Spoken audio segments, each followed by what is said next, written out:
Chers compatriotes, chers enfants du Bénin plus que jamais debout, depuis le tout dernier triomphe de notre démocratie, je nous vois gonflés de fierté et chanter même dans notre sommeil la belle aube nouvelle. Heureux sommes-nous d'être les filles et les fils d'un si beau et pacifique pays.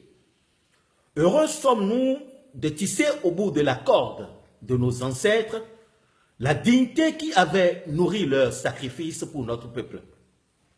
Notre frère Idrissou Soulé s'est depuis des jours mis en marche de Parakou et compte rallier à temps Porte-Nouveau pour assister à l'investiture de son idole, le président Patrice Athanase Guillaume Talon.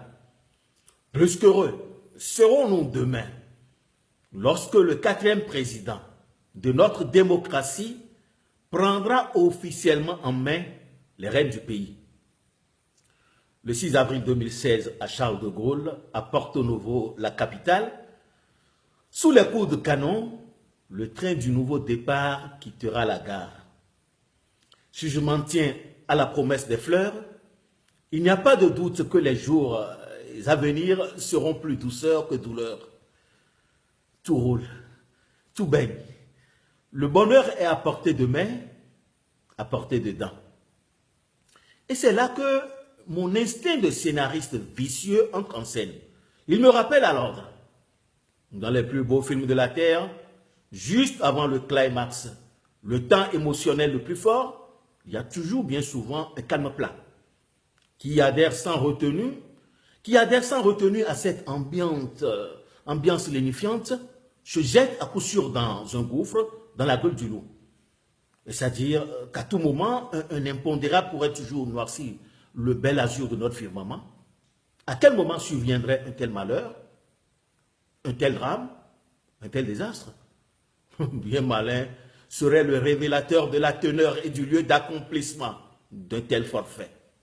Tout comme fait, dans les péripéties du film électoral qui ces derniers jours s'est projeté sur nos écrans, nous retenons Patrice comme le protagoniste, c'est-à-dire le personnage que la foule des spectateurs veut voir coûte que coûte atteindre son objectif. Toujours dans ce même film des présidentielles 2016 au Bénin, nous retenons Thomas comme le plus virulent antagoniste, c'est-à-dire le personnage qui ne recule devant rien pour empêcher Patrice d'atteindre son objectif. Si pour Patrice, la patrie a de la sympathie, pour Thomas, la patrie a de l'antipathie. Alors, toute rencontre entre Patrice et Thomas apparaît comme un moment de forte tension, de tous les dangers, de tous les périls. J'entends les plus optimistes me dire « Oh Togo, va te faire foutre, tu pues la peur, la panique, et tu ne vois que le mal partout. » Non, non, chers compatriotes, je ne suis pas un panicard, un froussard de la pire espèce. Hein? Non, pas du tout.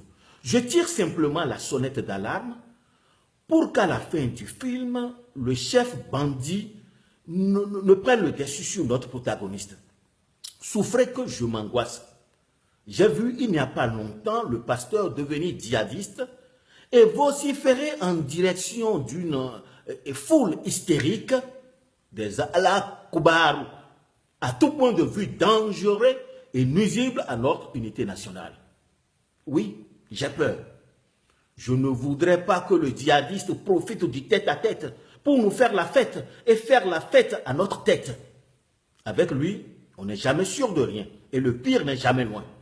Voilà pourquoi je tire la sonnette d'alarme pour que le 6 avril, nous n'attendions en vain à Porto-Novo sur le quai du nouveau départ l'arrivée du capitaine de notre paquebot appelé le nouveau départ.